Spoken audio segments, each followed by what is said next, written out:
పేదవాడి పక్షాన నిలబడతాం, ప్రజా గొంతుకై నినదిస్తాం. వాయిస్ ఆఫ్ వాయిస్లెస్, తెలుగువారి మనస్సాక్షి సాక్షి టీవీ. సాక్షి టీవీ ప్రసారాల కోసం మీ స్థానిక కేబుల్ ఆపరేటర్ని వెంటనే సంప్రదించండి. పశ్చిమ గోదావరి జిల్లా పాలకొల్లు నారాయణ స్కూల్లో అమానుష ఘటన జరిగింది. ఇంజెక్షన్ సూదితో విద్యార్థులకు వైస్ ప్రిన్సిపల్ చిత్రహింసలకు గురిచేసింది. అగ్గిపుల్లలతో కూడా వైస్ ప్రిన్సిపల్ విద్యార్థికి వాతలు పెట్టారని తల్లిదండ్రులు ఆరోపించారు. చిన్న పిల్లాడని తల్లిదండ్రులు చెప్పినా వైస్ ప్రిన్సిపల్ తీరు మార్చుకోలేదు. వైస్ ప్రిన్సిపల్ పై చర్యలు తీసుకోవాలని విద్యార్థి తల్లిదండ్రులు డిమాండ్ చేశారు.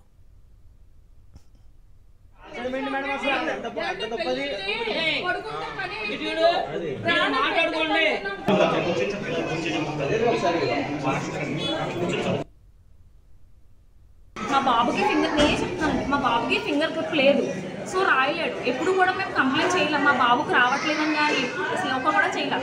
మేడమ్స్ కూడా చాలాసార్లు మమ్మల్ని ఏమన్నారంటే గ్రిప్ రావట్లేదండి, ట్రై చేయండి.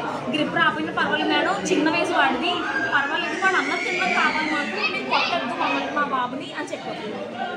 అదంతా అయిపోయింది సార్. నేను మాంటిసరీస్లో వేద్దాం అనుకున్నాను సార్. వీళ్ళు క్లాస్ టీచర్ చాలా బాగా చూసుకుంటారు వీళ్ళు. సో ఈ ఇయర్ కూడా క్లాస్ టీచర్ ఈవిడే అన్నారని చెప్పేసి జాయిన్ చేశాను సార్. బుధవారం స్పోర్ట్స్ డే సార్. అయితే ఇంటికి వచ్చేప్పటికి పట్టుకుంటే తలనొప్పి అని చెప్పి ఏడ్చాడు ఫస్ట్. తర్వాత తల చూస్తే గొప్ప వచ్చింది. తర్వాత నా చెయ్యి కాల్చారమ్మా అన్నాడు. అంటే మేము ఏమనుకున్నామంటే పిల్లలు ఆడుకుంటూ బొమ్మను అడ్డుకుంటూ తీసుకున్నారేమో అని చెప్పి నేను కాల్ చేసి అడిగాను. కళ్యాణి మేడం ఏమన్నారంటే తెలియదు నాకు అన్నారు. అది తెలియదు మేడం, నేను కనుక్కొని చెప్తాను అన్నారు. అన్న ఒక 10 minutesకి vice principal Ramalakshmi madam call చేశారు నాకు. కాల్ చేసి ఆవిడ ఏం చెప్పిందంటే, ఇలాగా స్కూల్లో యాక్టివిటీ జరిగిందంటే బెలూన్ యాక్టివిటీ చేయించాము, ఆ క్యాండిల్ వాడి మీద పడి వాడికి కాలిందండి. మరి ఇంజక్షన్ మార్క్ ఏంటండి అని అడిగారు.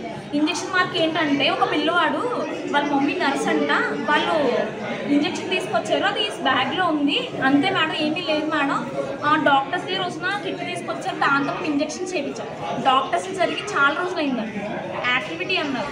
యాక్టివిటీ అనేది అసలు జరగలేదండి బుధవారం.